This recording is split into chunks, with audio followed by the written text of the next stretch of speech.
No? Macarena. No? Huh, okay. Eh? Oh, tagamino, polakino, oh, toca.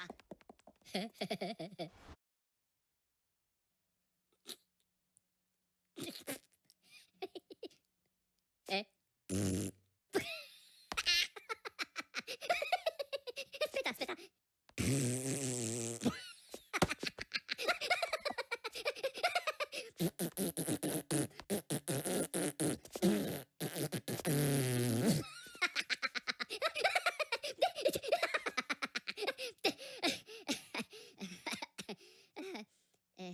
No? Macarena. No? Huh, okay. Eh? Oh, tagamino, polakino, oh, toca.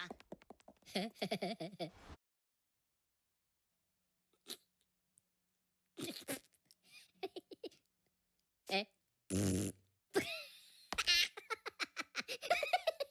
Aspetta, aspetta.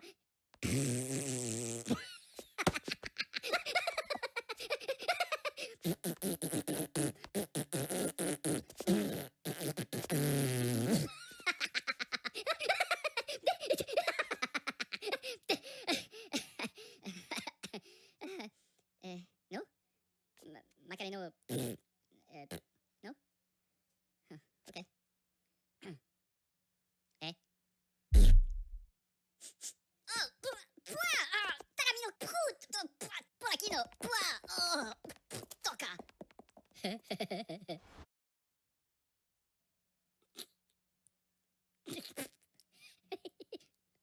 Eh? Aspetta, aspetta.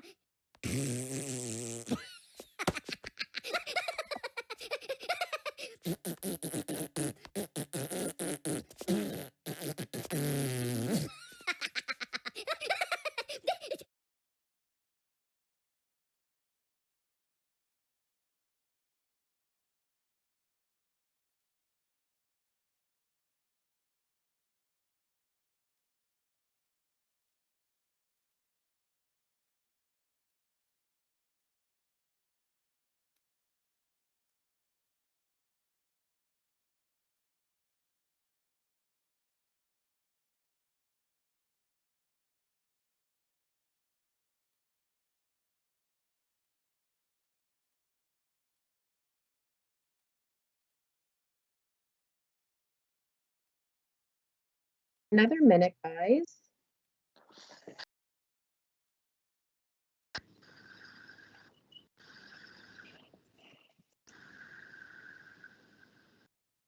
Hello, hello. Hi, Mallory. Sandy, I love your chandelier. Oh, thanks. Wait, I can't see Sandy. Oh, there you are, Sandy. Hi, Sandy. Hi. Hi. Good to see you. Thank you. I don't see Sandy. She's waving. Do you see her waving? Can you see everyone, John? I Is see my mic everybody working? except Sandy. Huh, I couldn't see her either for a minute. I don't know. It does strange things, our Microsoft Teams here, especially as we get into a little bit of a larger group. I don't know. All right, guys, so without further ado, let's get going, because as you can see, we have a nice size group here tonight. So welcome to our monthly Pathways group. So good to see you guys. We could spend the whole night on introductions. So what I'm going to do is call on you, keep it really brief, just say who you lost and when, and then we'll get into some conversation. But I do want to have an opportunity we have some new members, old friends of mine, but new members to Pathways. So we want to welcome them. And then, of course, all my usual friends. So good to see you here tonight.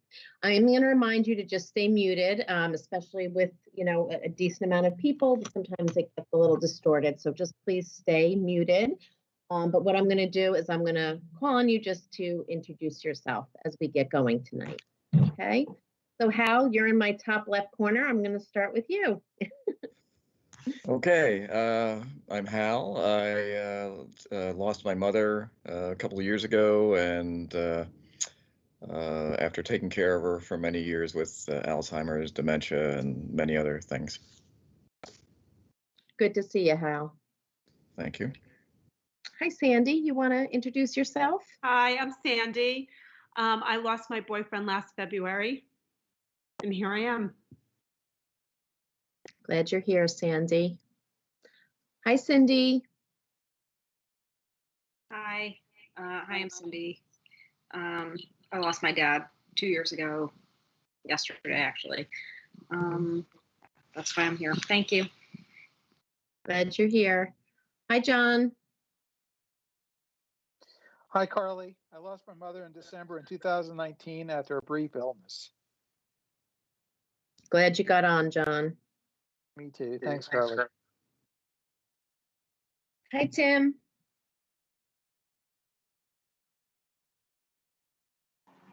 Hi, Carly. My name is Tim. I lost my husband in January to a glioblastoma brain tumor. So glad you're with us tonight, Tim. Welcome too. to Pathways. Thanks. Hi, Jackie. Hi, I'm Jackie. I lost my mom 6 months and 5 days ago, and today's my birthday. I was going to say, do you have a birthday hat on? Happy birthday, Jackie. Thank you. I'm so glad that you're here on your birthday. That makes us feel pretty special. Well, happy birthday to you, Jackie. Thank you. Hi, Kathy.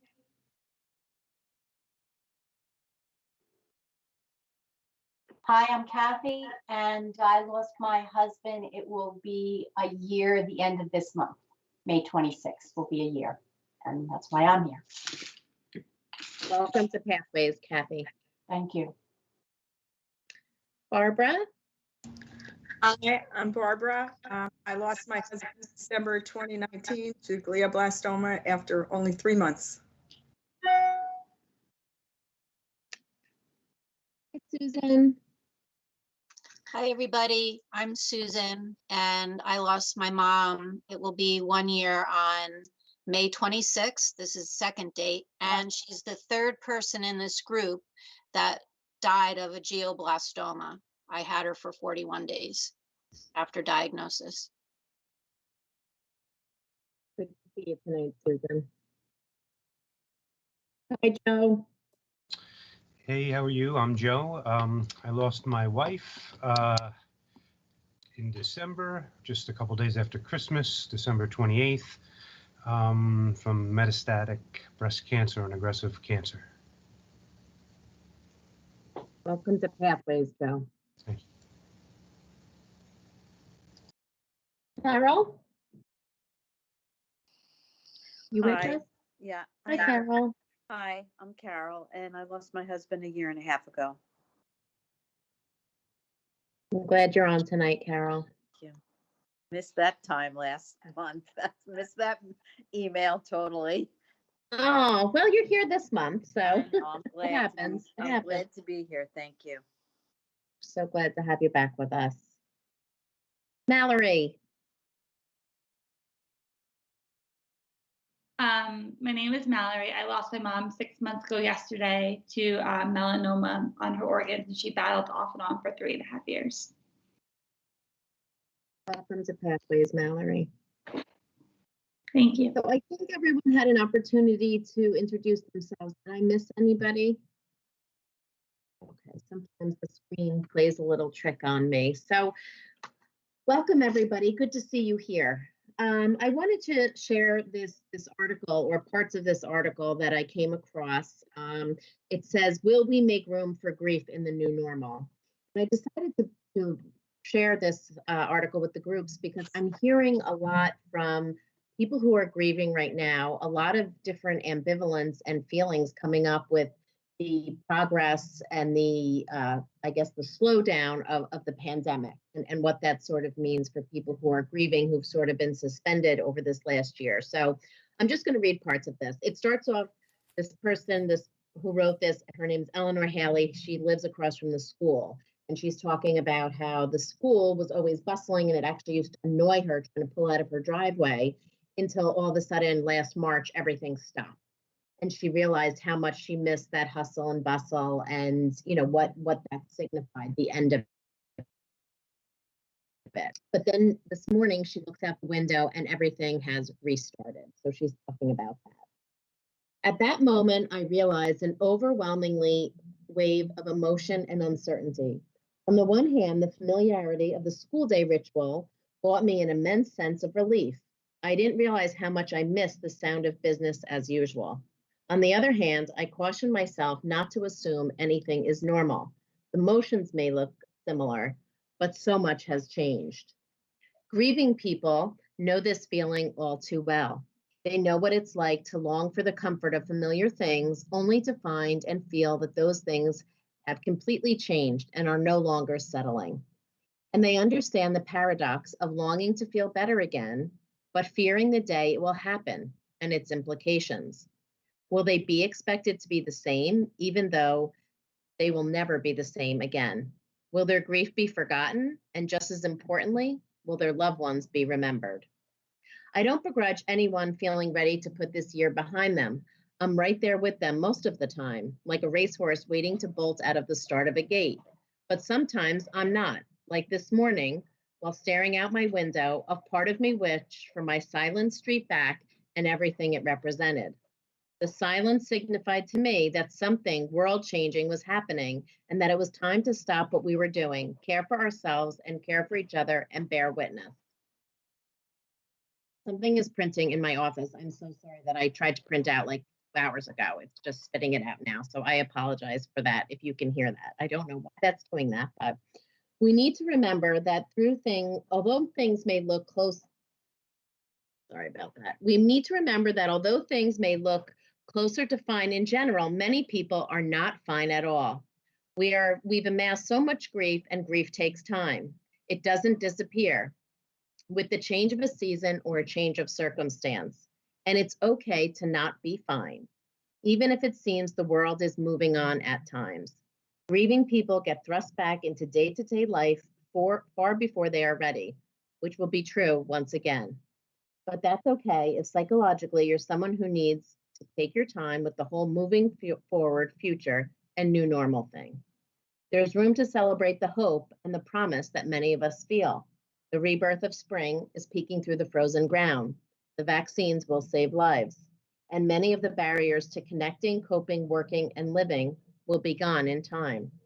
These are the good things, but two things can be true at once. We can move forward with hope and still be mindful of where we've been. So as I said, I wanted to share that because a lot of what I'm hearing the last 2 weeks are a lot of mixed emotions. I know we've spent a lot of time talking about grieving in the pandemic in all of my groups here, especially in the Pathways groups, how some people have found some comfort in just sort of being able to cocoon a little bit, of being able to just focus on the grief without having to be out in the world as much as you may have been, whether that means social or working from home or whatnot. But it also meant a sense of not being able to do some of the things that we would normally do when we're grieving, whether that be have a service for your loved one, or be able to have hugs, or meet friends for dinner, or, you know, go to the gym if you loved going to the gym. So much was not at our disposal during this time. But when we start to think about, you know, life going back to normal, and we're not there yet, but there's certainly a lot of talk about that with the vaccine, for grievers, that brings up a lot of different feelings, because some people will go back to normal life.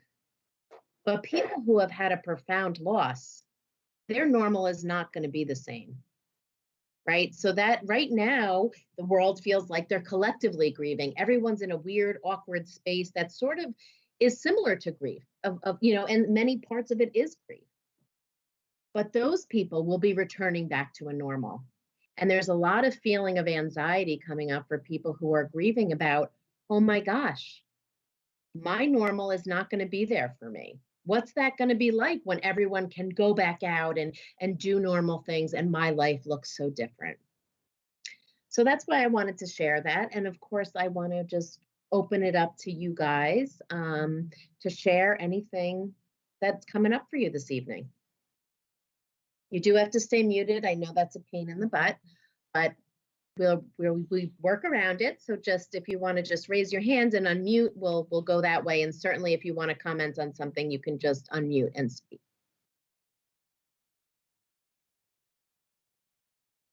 Go ahead, Sandy. I definitely feel like going through COVID was like, it sounds like such a strange way to put it, but almost like killing two birds with one stone, like suffering and sludging through the grief and like suffering, I wouldn't say sludging through COVID, and, here I am now, 14 months later, and I actually feel ready. I definitely notice that like life is picking up and what that means for people who haven't lost someone, especially a partner, it's very different. But I feel like being forced to sit and face the grief without distractions, which was like the worst. I feel okay. I mean, I don't feel awesome by any means, but I feel like I'm open to welcoming, this post-pandemic world and whatever will come with that. And I don't know none of us know what will come with that, but it's an interesting thing. I mean, so many people have feelings around post-pandemic, our post-pandemic world without even suffering a huge loss. Like I have so many friends that they haven't experienced, any type of loss, and they're really grappling with that. And for me, I feel I'm grateful that it's almost over, that COVID is almost over, or at least so much more interactive. Because for me, the hardest part of grieving with my experience now was the solitude.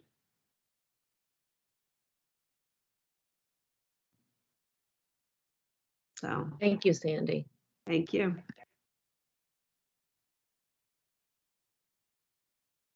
Anyone else relate to that or feel a different way?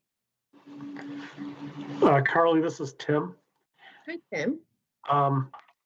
So I flew on an airplane for the first time in 2 years today. Oh boy. And that gave me a huge sense of accomplishment. It should. It's a little scary, but still, I feel like I accomplished something. But it also brought up a lot of feelings because for the 19 years I was with Greg, most of the time I was in an airplane was with him.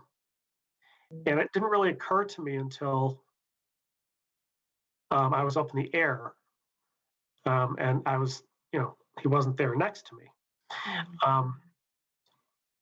And it's this weird not post-COVID, because we're still, COVID is still around us, but I think Sandy was saying, it's this isolation that happens with grief to begin with. And then on top of that, COVID adds another layer of isolation on top of that. I think one of the things I brought up in the previous meetings that we were having with you was the sense of aloneness after he was gone, and not being able to see people or get hugs or that basic stuff. So I feel a little hopeful today, actually, in a way, that I'm trudging through some of this stuff. You are. Because it doesn't go away. You have to confront it and deal with it somehow, because it's going to come for you in some way. It has to me a couple times, and there's only so many times you can break down and cry in the grocery store. you have to figure out what's going on and try to deal with some of it. But I just want to bring up that flying today gave me this sense of accomplishment that I didn't expect. And on the flip side, I felt a little alone because I wasn't with my partner on Yeah. that flight. Right. That's what I And was we can bringing. have those mixed feelings, right? We can feel two ways. We Yeah. feel, you felt proud of yourself for getting on, which you should have. That's a big Yep. move, and to leave the comfort of your home, and all those things, fly alone. But yet the missing him was there. Yep. Yeah. Yeah, it all came at once.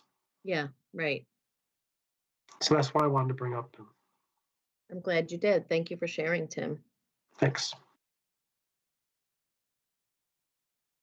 Anybody else?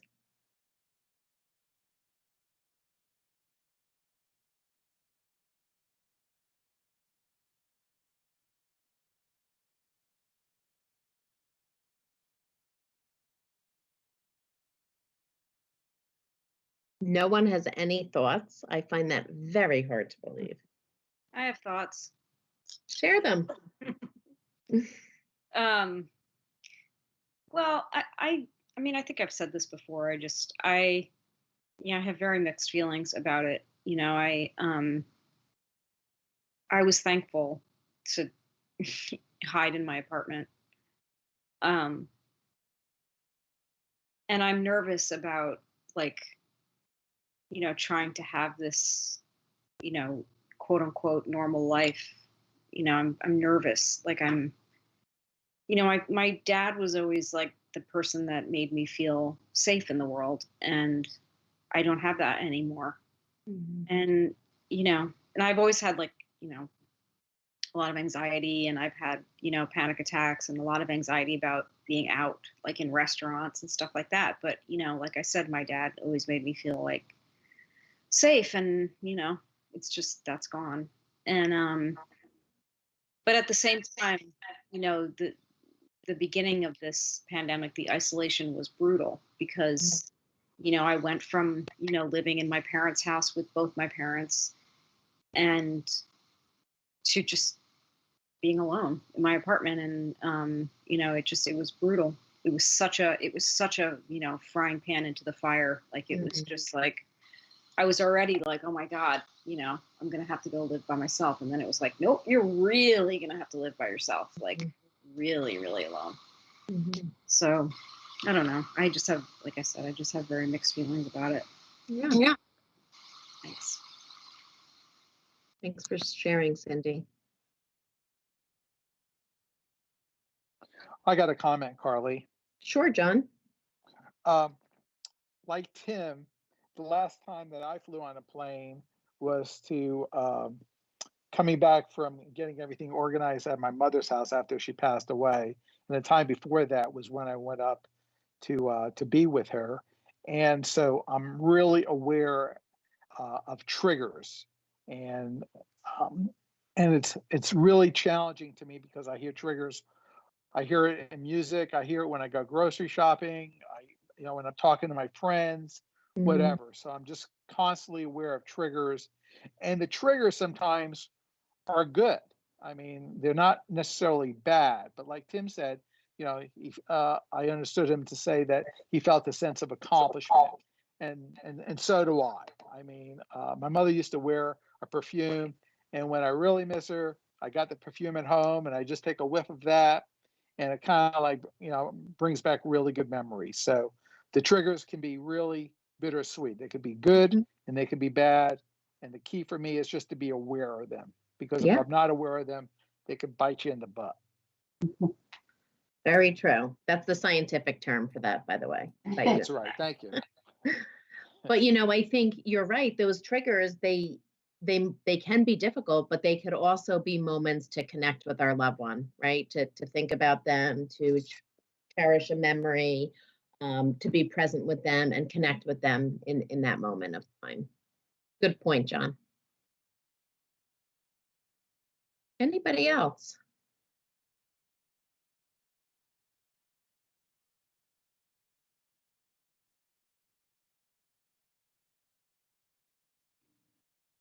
I can go. Go ahead, Mallory.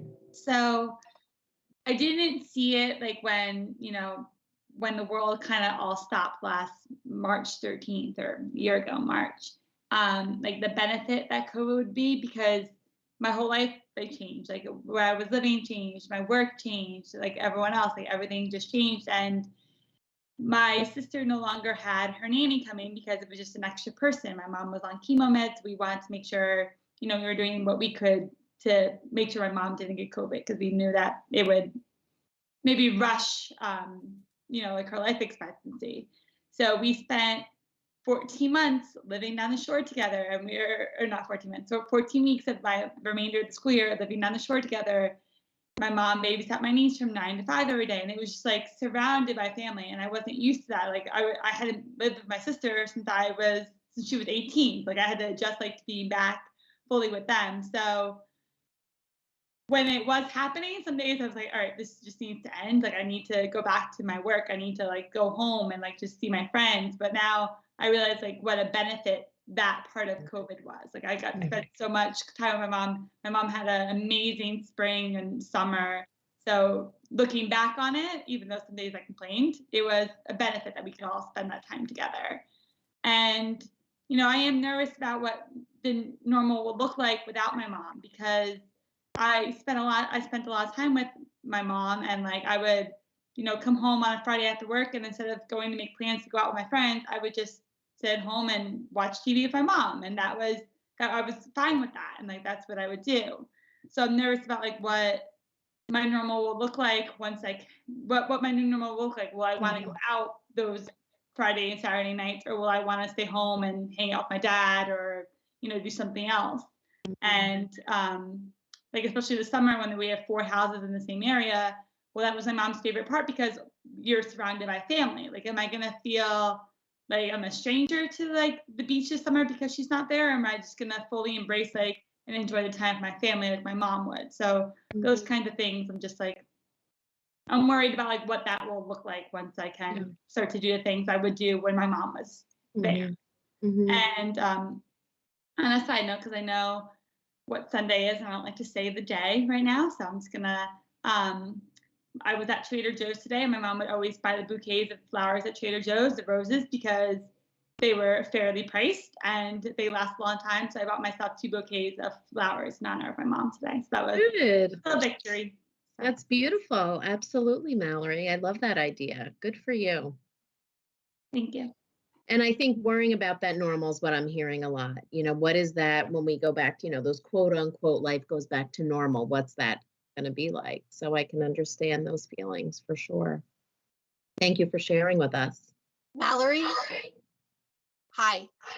I just want to share something with you. I'm a big beach person. My mom and I were a big beach person. And matter of fact, for 10 years, my mom put in my Christmas stocking a note, and it was all the Ocean Grove season pass rules. And she had purchased me a season pass, and was, and I would pick it up on Memorial Day weekend.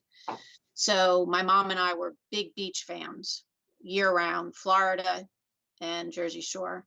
The last 2 weekends, I ended up going down to the beach. And I have to tell you, I had mixed emotions, but once my feet hit the sand and I felt the cool breeze off the water, and the water's been spectacular, meaning in color and clarity and green, gorgeous. My soul was at peace. Yeah. And I've walked on the beach since my mom. So I think it will be a good, and a thing that my mom would be doing. So I think that will help me through it. So we'll see. I mean, I am also doing things for myself over the summer, like traveling, which is something I fully enjoy. So hopefully, she can be with me at both places. Thank you, Susan. She will. Anyone else have any thoughts around this that they'd like to share? Yeah, this is Joe. How are you? Hey, Joe. I'm kind of taking in a little bit from what everyone's saying, and I can kind of relate a little bit to what everyone said, right? COVID came on so quick. My wife was ill at the time and passed during it.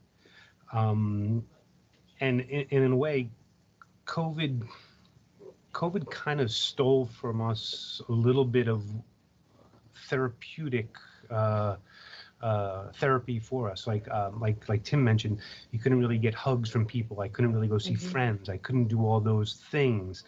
So I can relate completely with that. But then, something that Cindy actually said, there was some solitude in the slowdown of things, right? Where I didn't have to really worry about much else than, doing my job and a much slower pace of life at home.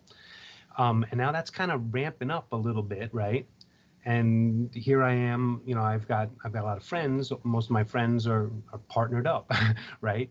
And yeah, I'm anxious to go out and have a beer and a drink and get some restaurants and stuff going like that. Yeah, that's what I did when I was married, but I always did it in a coupled environment, in a partnered environment. So I have a little bit of anxiousness, I guess, to that, because here we are, people are getting back into the swing of those things.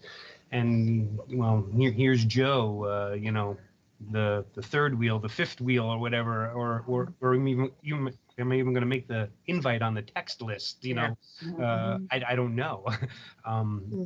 So that's kind of what I'm dealing with. It's a little bit of a little piece of everything that people have said, and just kind of curious to see how this kind of plays out. It is a new chapter. It's a new chapter. Go ahead, Sandy. It's to switch from being in a couple's world into a single person's world is really challenging.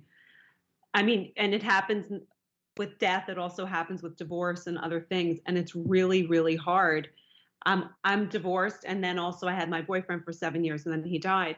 So I knew when my boyfriend died where I was going back. And it's a big change. And I think you're right. Like, are you always going to make the invite list if if 4 couples are going out on a Saturday night? Do they want, and sometimes the answer may be yes, they'll invite you. And sometimes the answer will be no.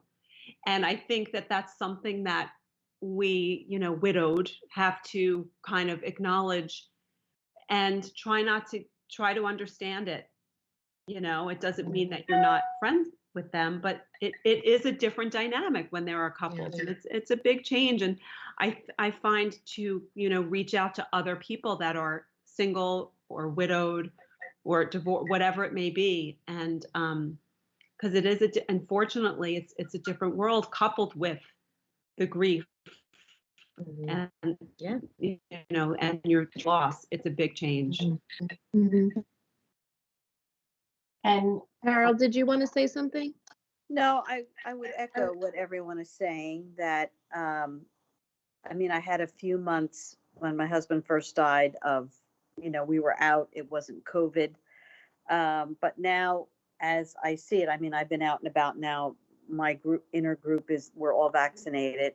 But when it really lifts, they'll all be out and the couples, will be there, and you're odd man out, as you said. And I've already known about a wedding that's coming, and I'm thinking it's going to be the first one. And how are they going to set the table up? Because I'm going to be the odd person, the 7 or the 9 table. It's not even right away. It's just thrown me through a loop, put me right into this ugliness. So it's just a different world. Everybody's going to get back to normal, and I wasn't happy with my normal when COVID started. So I'm happy that we see not quite the light at the end of the tunnel. I know that, but the couples world, it's hard to make that adjustment. It's I've been out with the girls, quote unquote, from our group, the couples group, but I just have to see. I have to find my way, and I think, what am I going to do? We haven't had the ability to go out and find other things because of COVID. So I hope I can find my way. Yeah, that's all I can say. I hope. Right. And I think you bring up a good point, Carol, that there are some things that will not be the same, that will be difficult or challenges, but there also could be things that present themselves to you that you have not been able to do during COVID that you really could have benefited from. So Right, maybe you exactly. can start to hug, or maybe you can Yeah. start to meet someone for love or whatever everyone's so different in terms of what they're doing right now or their comfort level. But Right. I think that's an important piece of this. There's a lot of angst and anxiety around the changes, but there could also be that positive side that maybe I'll have more opportunity to help me in my grief, to, Yeah, that's what allow I'm me to hoping. connect with more people. Right. That's what I hope and pray for. Right. Yeah. Mhm. Right. So I think we have to remember both. We have to allow ourselves to Right. feel that anxious, those anxious feelings or whatever's coming up for us, but at the same time, try to remember the other side that there could be hopeful things. This could be positive addition to our experience, new opportunities. Thank you for bringing that up. Mhm. How about everybody else? I'm going to hear from everybody, so I'm going to start calling on you. I'm trying. I can hear you, Kathy. Oh, Just like you the just other day. I thought there it you was, go. We can hear you now. Much of the same, because in some ways I felt like, COVID protected me from facing that singles world because no one was going out. We had a very active social life and, we were never home on a Friday or Saturday night, whether we were doing something big or small. And this sounds terrible in a way, but I almost took comfort that, well, no one else was going out anyway. Right. Yeah, no, So that's the truth I didn't of it. have to miss it because no one was going to a show or to hear music or to the Right. theater or to dinner. So I can't feel bad because no one's going.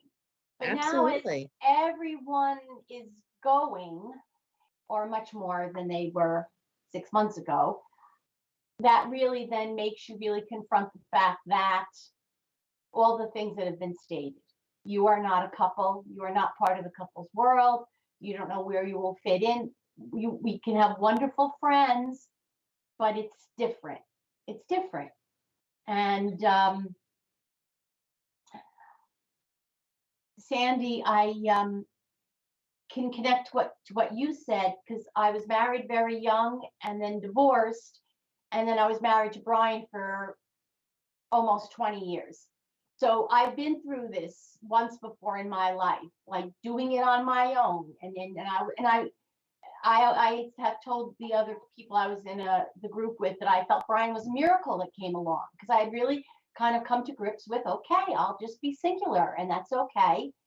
But then when I had such goodness, such just utter goodness come into my life, the thought of it no longer being there is just very tough. Very, very tough. And I think I'm going to take everyone's advice and thoughts and just try to hope that future will present opportunities. And whether that means, gee, now book clubs can meet again, or, the gym is open, or whatever, I decide to pursue. Because you have to, I guess, recreate yourself in some ways. And that's a challenge. Certainly is. Okay. I was talking the other day with somebody too, and she was saying pretty much what we've been saying all along, which is, for us, I've always been a couple. We were together almost 40 years. So I'm used to being a couple. I don't know what it's like to not be a couple. And so that's another thing that I'm learning. With the pandemic, what added to it was I also was someone who never lived by herself before because I lived with my father. And then I moved out of there to move in with my husband. So I never was alone either. So it was a real adjustment, not just losing my husband, but also suddenly with COVID, I'm in this house all by myself 24/7, So, and I think one of the things that I was talking with a few people about the other day too, is now that COVID is starting to open up, everybody's like, oh, okay, well now this is great. We can get back to normal. But, we don't know. A lot of us don't know what normal is at this point. We're still trying to figure out what that is and trying to figure out what it is to just, not be part of a couple and to be by yourself. So for me, it's a mixed bag. I'm a little excited that things are starting to open up, but by the same token, it's sort of like hitting you in the face, okay, now you have to deal with the fact that everybody else is going to be going about doing what they want to do. And you've got to adjust to being alone. Yeah. And I think when you've been home, you're sort of in your grief mode. You can sort of grieve how you want. A lot of people aren't working, we're working from home. There's not as many social things. So you've sort of been able to grieve how you want. That new added pressure, those shoulds start to come again, right? You should get out. You should come with us. You should do this. You should do that, and that's going to be another level of that, is having those shoulds that we might feel and how we're going to feel when we're out, I went to the mall 2 weeks ago because I just felt like, okay, it was early in the morning and I thought, I just need to get out of this house. And so I'm going to go, I'm going to put my mask on. I've been vaccinated, but still I'm going to go and I can do this. And I got to the mall, and as I was walking in there was a couple that was walking in front of me and they were holding hands. And it's just like you said, Carly, I was like, I fell apart and I thought, okay, no, this is not a good thing because you're in a public place now. This is a little different than being in your own private grief where you can do that, So you're right. It's an adjustment. Yeah. Another time to rely on your resilience, right? Which you guys have been doing. You've been doing it and you'll continue to do it. Hal, how about you? What's coming up for you? Okay, so I've been listening, and everything that everyone has said so far is 100% correct and true. And I found there were pluses and minuses to COVID for me. I did lose my mother prior to COVID, so that was easier, I think, than those of you who lost people during COVID, because there were definitely some things that couldn't be done during that time. But personally, I found COVID to be kind of a comfort in a strange way, because basically everyone, it's loss. We've all lost someone. We've experienced a huge loss, and COVID was a huge loss for everyone on the entire planet. A loss of one thing or another, a loss of job, loss of social activities, loss of interaction, everything. So I kind of found that a comfort that I was sharing a very large boat with a very large number of people. So now coming out of it, I'm not so sure how that's going to work out.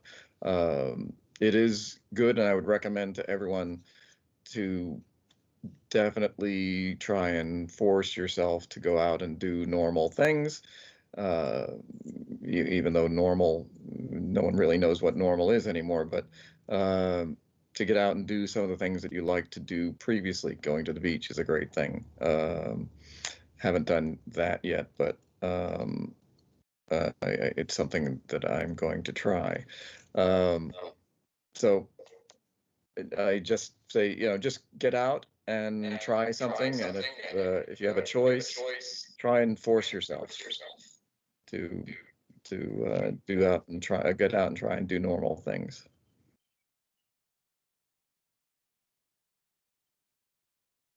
Thank you, Hal.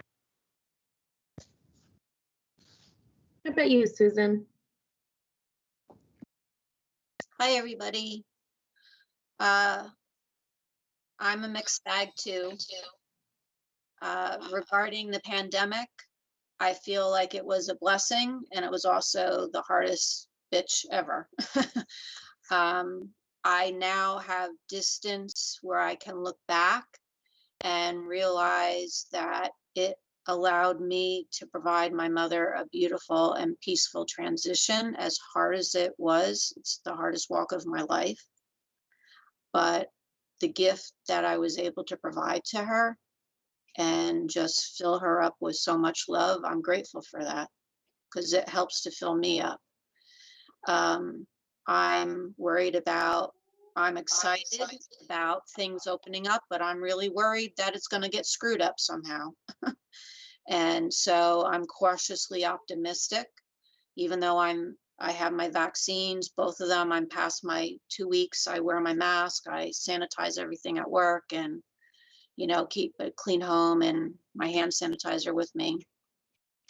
I'm going to be cautious. But at the same time, I feel a sense of hope that, there's light at the end of the tunnel. And I'm kind of doing things in segments so I can put a frame around it so I can get through it. With it being on Sunday, Mallory, we're not going to talk about the label of the day, but because of the missing mothers group that we had, and Carly, I was really glad that even though it was a last minute change of date and time, to have that. So, and to say the phrase, I want to check in on each and every one of you so you have a plan. What is your plan? And I didn't even think of that because of other medical issues I had to deal with that week. And I'm like, oh, fuck, I got to come up with a plan. And I'm grateful for that switch because even though it was like a slap in the face, a wake up call, it's allowing me to at least breathe and not feel like I'm choking. And it's a little bit of a double whammy for me because my father died on Mother's Day weekend. So Mother's Day weekend has always had a different meaning to it when my father graduated. And so on Sunday, I have a plan, and part of it is I have a facial at Massage MV late in the morning so I can sleep in without an alarm, go and get grounded and just do, some self-care time. And then I'm going to have one friend up to my home and we have a meal planned out. And he's going to help me recover my new dining room chairs. So it will be something. I love being creative. I love interior design. And this way he's creative. He has tools to do this. I have the videos to do it. I have the material. I have the chairs. So it's something that I'm looking forward to help move me through the day. And tomorrow I'm going to Trader Joe's to get beautiful flowers. And I'm going to decorate, we call it the Kerrigan Retirement Property in Franklin Lakes. I don't say the word cemetery, I call it the Kerrigan Retirement Property. And Franklin Lakes got a pretty good rhyme, so it helps me with it. So I have 3 properties I'm covering up there with flowers tomorrow. And Mom and I always had a thing, we always did it the day or 2 before, so everything was decorated for the full 24 hours, not just on the day, but going into it, starting at midnight. So I have those things to help. On Tuesday, it's my father's 20th anniversary. So it's going to be very different that I don't have my mom here because we would always have a special dinner that night because we knew even if we cooked in, it was for us. To celebrate and kind of toast Dad. So I have to figure out another plan for Tuesday. I'm trying to get through Sunday and Tuesday. And then 2 weeks after Tuesday, it's my mother's 1-year anniversary.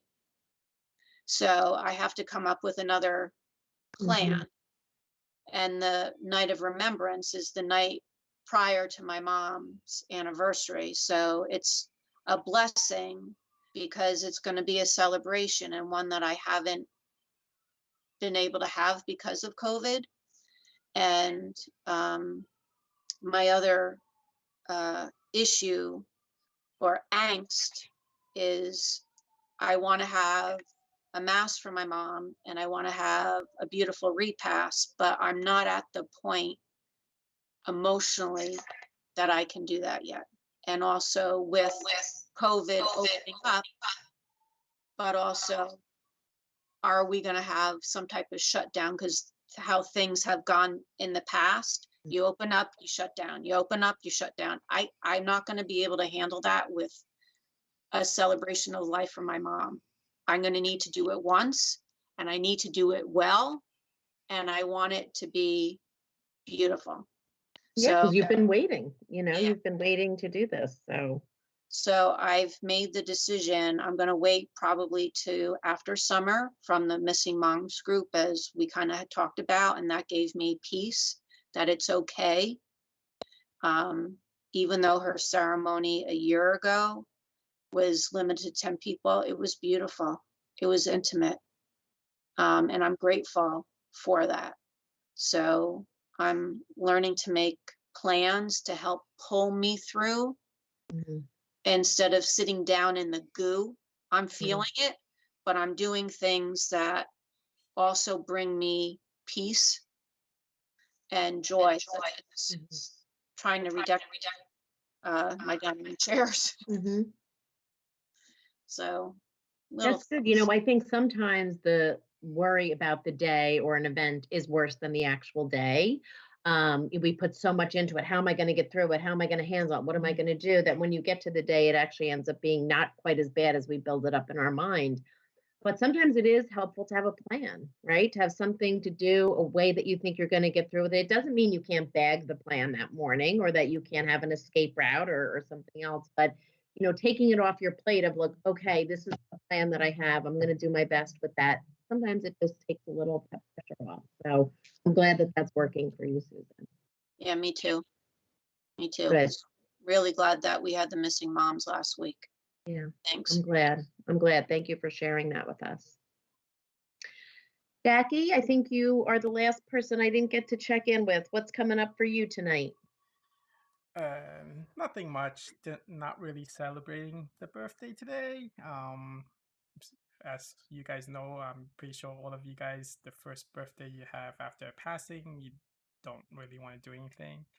But for the COVID isolation, I'm totally fine with that, just because this past 5 years, been going to the hospital in and out with mom for like 100 days a year. So the isolation is relaxing, actually, not going out. And I get to catch up on personal projects and stuff like that. And yeah, I'm fine working from home since it's my own businesses, so everything works out. So How have you found your birthday to be, Jackie? I know you said it's hard. Have you done anything special today or anything, or you're sort of just getting through the day? getting through the day, doing some of the still closing out of mom's accounts, financial accounts.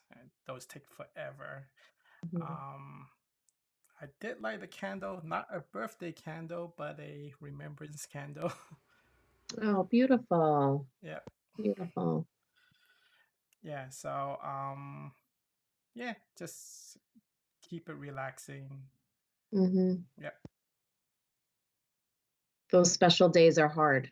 Yeah. They're the first ones are hard, but I think they're always hard. It's a day you'd want them to be here with you, especially your mom gave birth to you. So there's, there's a big connection there for sure. Yeah. I do Yeah. miss traveling though, so Yeah. hopefully that COVID thing blows over somehow. Let's hope. Let's hope. So Jackie, anything else? Oh, go ahead, Susan. I just want to say happy birthday, Jackie, even though it's bittersweet. I think it's really brave of you to show up on your birthday. Agree. I honor you for that. And I honor you for putting on the birthday hat. I honor you for lighting that candle and showing up. I think it's really says a lot about who you are and that you have hope for your future. And I wish you all good things and unexpected blessings that bring you much joy this year. Thank you, Susan.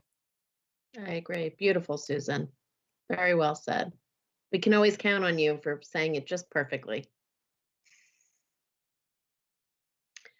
So anything else, guys? Anything besides this topic coming up for you? Anything last month that you wanted to be able to process with the group? Anything coming up this month you sort of want to mention?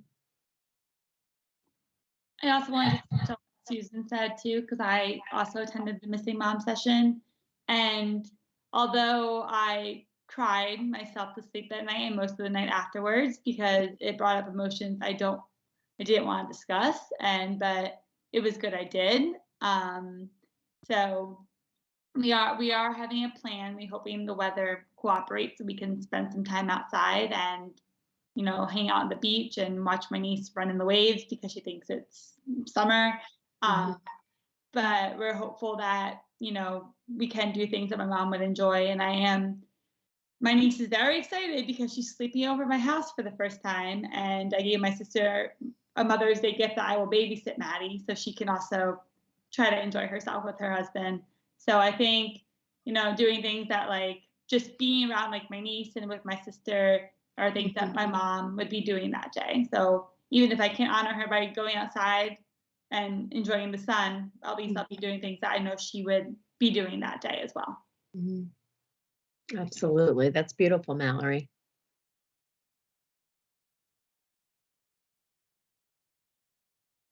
Anybody else? Any thoughts coming up?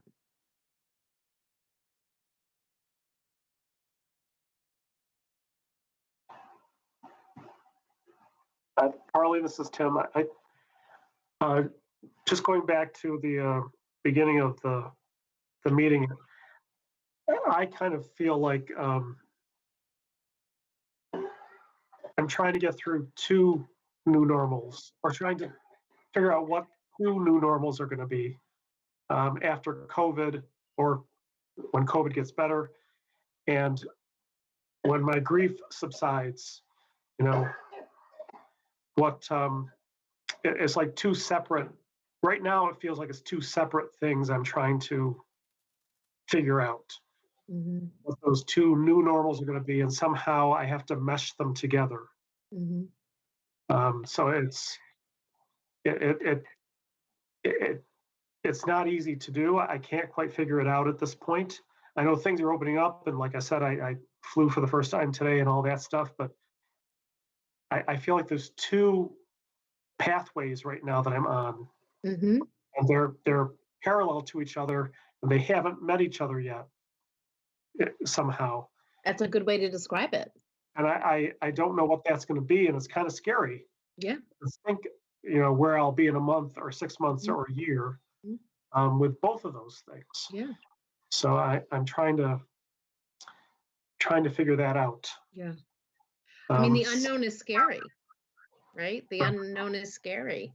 But the unknown can also be exciting, and I think there's those two ways to think about it. But yeah, it can be scary. Right. It certainly can. In some ways, I am kind of excited about it because it's new, it's different, it's unusual. But there's that other factor too. It is scary at the same time. Yeah. Change is scary. A new chapter is scary. Right.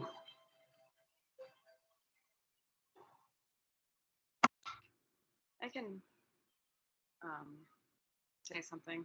Can you hear me? Yes, go ahead, Cindy. I just feel, just an incredible amount of stress, and it's 2 years was yesterday, and I still, it still feels like it's been like a month. Like time is just so warped. It's as raw as it was, a month after. And, it was very abrupt, and, my situation was that I was living with my parents because my mother is severely disabled. And,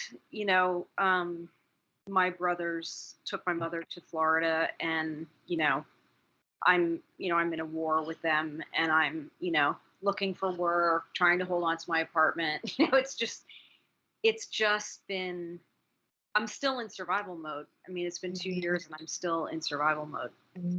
And I don't know. It's just, yeah, I just have to say, it's like, it's just the degree of stress that I feel is just, I mean, I'm trying to, like, you know, let it go and say, like, you know, I have to accept it. Like, whatever is going to happen is going to happen, you know, but it just, everything back that, and then my boyfriend dumped me, you know, 8 months after I lost my dad. And it's just like all the things that you were talking about, you know, being decoupled, you know, it's like, I was dealing with that on top of grief. And like I said, and I don't know, it's just been, I just can't believe it's been 2 years. I can't believe it's been this amount of stress for 2 years straight. It's just like, it's hard. Yeah. And I think you said survival mode. So we know when we're in survival mode, it's exhausting, right? Yeah. You guys have been in survival mode. You're grieving, then the pandemic, and it is exhausting. But it's also, we're sort of used to being in survival mode. So the thought of not being in survival mode can also feel scary. What's that going to be like when I'm not running on this momentum of grief, of dealing with the pandemic, of all of that? So that piece can also feel, what's that going to be like to not be with that kinetic kind of energy of everything that we're dealing with? You know, we're used to that. You guys are used to that. That's how you've been living. So, but we know grief is exhausting. Absolutely. So guys, as we come to a close tonight, I just want to remind everyone about the Night of Remembrance that we do have on the 25th of May. It is normally we have this event in person, and it's, a lovely event. We did not have it last year because of the pandemic, but we are doing it this year virtual because it's really important, right? It's important to honor our loved ones, to celebrate their lives. And we really wanted to have an opportunity for our families to be able to do that. So we are going to be doing it online. It is going to be very similar in terms of music and readings, an opportunity to honor your loved one's life and to focus on their gifts and their legacy. We are going to have everyone with their camera and the microphones off. So I tell you that just in case that makes you feel more comfortable. Of course, we'd love it to be interactive, but since we are expecting a big crew, it's going to be more of just presentation style. But if you have any questions about it or you're not sure about it, don't hesitate to reach out to me. But you're certainly all welcome to come. We'd love to see you. Okay. As of right now, the groups will be staying online for sure, probably through the summer. We had hoped by the summer, maybe we'd be back in person. We're definitely not there yet. So maybe September. So I'm quite sure Pathways will be held online at least June, July, and August. But I'll keep you guys posted as we go along for sure. Okay. So keep an eye out for the email about a week before our scheduled date. We always meet the first Thursday of the month unless I notify you of a change. But just so you know, the email will come about a week before that. All right. So I hope that our new members felt comfortable this evening. I hope you got something out of it, and I certainly hope you'll be back. My old-time friends, good to see you, and I'll look forward to being together again. Jackie, we're thinking of you on your birthday and truly honored that you decided to, be here with us because I know it's a hard day. But I hope you have some peace for the remaining hours left of your birthday. All right, guys, take good care, and we'll be back together next month. Thank you. Bye. Bye-bye. Thank you. My honor. Bye-bye. Thank you.